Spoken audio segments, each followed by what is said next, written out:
بسم اللہ الرحمن الرحیم۔ السلام علیکم۔ لاکھوں کروڑوں درود و سلام نبی پاک صلی اللہ علیہ وآلہ وسلم پر، ان کی آل اولاد پر۔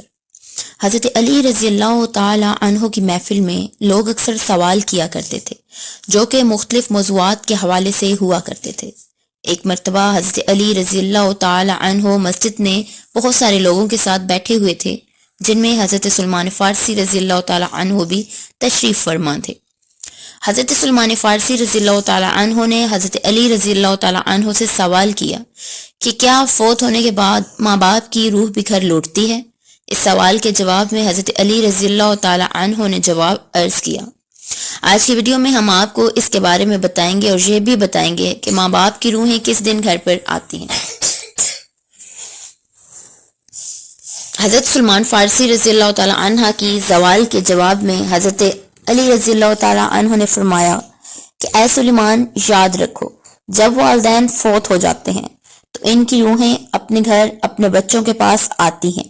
وہ اپنی اولاد سے فریاد کرتی ہیں اور آہو بکا کرتی ہیں۔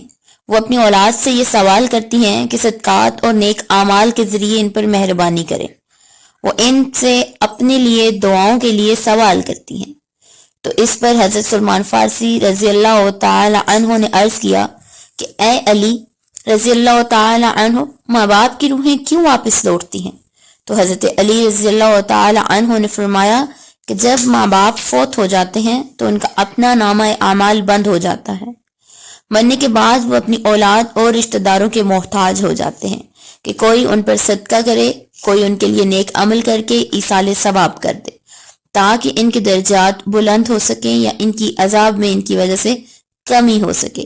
یہی وجہ ہے کہ ماں باپ کی ارواحیں گھر لوٹتی ہیں اور فریاد کرتی ہیں کہ انہیں بھی دعاؤں میں یاد کیا جائے، ان کے لیے اعمال کیا جائے، صدقہ دیا جائے۔ پھر حضرت سلمان فارسی رضی اللہ تعالی عنہ نے دوبارہ پوچھا کہ ارواح کب کب اپنے گھروں کو لوٹتی ہیں؟ تو حضرت علی نے فرمایا کہ یہ ارواح ہفتے میں ایک دن اپنے گھر کو لوٹتی ہیں، اور وہ دن جمعرات کا ہے، یعنی جمعے کی رات کو یہ روحیں اپنے گھر میں آتی ہیں اور چیخ چیخ کر اپنوں کو پکارتی ہیں، لیکن جو زندہ ہیں وہ ان کی آوازیں سن نہیں سکتے اور اپنی دنیاوی کاموں میں مگن رہتے ہیں، لہٰذا یہ روحیں مایوس ہو کر واپس لوٹ جاتی ہیں، سوائے نیکوکار ہو اور اپنے والدین کے لیے اعمال ہدیہ کرے اور ان کے لیے دعا کرے۔ پھر حضرت علی رضی اللہ تعالی عنہ نے فرمایا اے سلیمان، یاد رکھنا، اپنے مرحومین کے لیے دعا کرتے رہنا۔ جب کوئی اپنے مرحوم والدین کے لیے دعا کرتا ہے تو ان کی روحیں اللہ سے فریاد کرتی ہیں کہ یا اللہ، جس طرح ہماری اولاد نے ہمارے اوپر احسان کیا، ہمیں اپنی دعاؤں میں یاد کیا، تو بھی ان پر رحم فرما، ان کی دنیا کی پریشانی کو ختم فرما اور آسانیاں پیدا کر۔ ناظرین، یہ تھا حضرت علی کا فرمان، جس سے واضح ہوتے کہ ارواح جمعے کو اپنے گھر لوٹتی ہے۔ حضرت علی کی اس طرح کی ایک اور حقائق بھی روایت کی جاتی ہے کہ ایک مرتبہ مسجد میں اداس بیٹھے تھے کہ سلمان فارسی رضی اللہ تعالی عنہ تشریف لائے اور آپ سے پوچھنے لگے کہ میں آپ کو اداس دیکھ رہا ہوں۔ حضرت علی نے فرمایا کہ اے سلیمان، میں اس لیے اداس ہوں کہ آج میں نے ایک ماں کی روح کو اپنے اولاد کے گھر پر روتے ہوئے دیکھا۔ وہ اپنی اولاد سے فریاد کر رہی تھی، اس کی آؤ بکا سن کر میں پریشان ہوں۔ وہ اپنی اولاد سے یہ سوال کر رہی تھی کہ صدقہ اور نیک اعمال کے ذریعے میرے اوپر مہربانی کرو، مجھے اپنی دعاؤں میں یاد کرو۔ تو اس پر حضرت سلیمان رضی اللہ تعالی عنہ نے عرض کیا کہ اے علی رضی اللہ تعالی عنہ، کیا مرنے کے بعد ماں کی روح واپس لوٹتی ہے؟ تو حضرت علی رضی اللہ تعالی عنہ نے فرمایا ہاں، جب ماں باپ فوت ہو جاتے ہیں تو ان کا اپنا اعمال نامہ بند ہو جاتا ہے، مرنے کے بعد وہ اپنی اولاد اور اپنے رشتہ داروں کے محتاج ہو جاتے ہیں، کوئی ان کے نام پر صدقہ کر لے، کوئی ان کے لیے نیک عمل کر کے ایصال ثواب کر دے، تاکہ ان میں سے ان کے گناہ کم ہو سکے۔ یہی وجہ ہے کہ ماں باپ کی ارواح گھر لوٹتی ہیں اور فریاد کرتی ہیں کہ انہیں دعاؤں میں یاد کیا جائے۔ ناظرین، ہمیں یہ معلوم دعا ضرور کرنی چاہیے اور ان کو اعمال ہدیہ کرنے چاہیے تاکہ ان کی ارواح کو سکون پہنچ سکے۔ ایک روایت میں آتا ہے کہ ایک بزرگ نے اپنے مرحوم بھائی کو خواب میں دیکھا تو پوچھا کیا ہم لوگوں کی دعائیں آپ تک پہنچتی ہیں؟ تو اس مرحوم نے جواب دیا کہ ہاں، خدا کی قسم یہ دعائیں ہمارے پاس نورانی لباس کی صورت میں پہنچتی ہیں، وہ پہن لیتے ہیں۔ لیکن ناظرین، کتنے افسوس کا مقام ہے اور افسوس کی بات ہے کہ عموماً لوگ اپنے مرحومین کو بھلا دیتے ہیں اور چند دن دعا کرنے کے بعد ان کے لیے دعا بھی نہیں کی جاتی۔ یہی عام ارواح ہے کہ وہ مرنے کے بعد نقل و حقل کر سکتی ہیں یا نہیں؟ تو اس حوالے سے آپ کو ایک ایسی روایت سناتے ہیں جن سے روحوں کی آزادانہ نقل و حرکت کے بارے میں واضح ہوتا ہے۔ حضرت سعید بن حسیب رضی اللہ تعالی عنہ سے مروی ہے کہ سلمان فارسی رضی اللہ تعالی عنہ اور عبداللہ بن سلام رضی اللہ تعالی عنہما باہم ملے، ایک دوسرے سے کہا کہ اگر تم مجھ سے پہلے انتقال کرو تو مجھے خیر کی خبر دینا کہ وہاں کیا پیش آیا، کیا پوچھا گیا، کیا زندہ اور مردہ بھی ملتے ہیں؟ فرمایا ہاں، مسلمانوں کی روحیں تو جنت میں ہوتی ہے اور انہیں اختیار ہوتا ہے جہاں چاہیں جائیں۔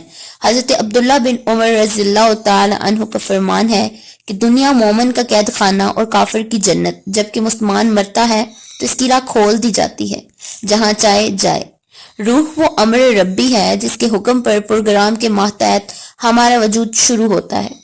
قرآنی تعلیمات کی روشنی میں یہ کہا جا سکتا ہے کہ نور کا مادہ نور ہے۔ جس طرح ملائکہ نور سے پیدا ہوئے، اسی طرح انسان کا وہ حصہ جس کا موت بھی کچھ نہیں بگاڑ سکتی، روح اللہ کے ایک فیصلے کا نام ہے، اسے زیادہ جانا نہیں جا سکتا۔ انسان کے پاس جو علم ہے وہ بہت کم ہے، بلکہ دیا ہی نہیں گیا، جبکہ روح کو سمجھنے کے لیے زیادہ علم چاہیے جو مخلوق کی شان کے لائق نہیں۔ ماں باپ اپنی اولاد کے لیے خدا کے فضل و کرم کا ذریعہ ہیں، خدا کی رضا میں ان کی رضا، اس لیے خدا نے جہاں اپنی عبادات سے یہ احسان کا حکم دیا، اللہ تعالیٰ نے والدین کا بہت بڑا درجہ رکھا۔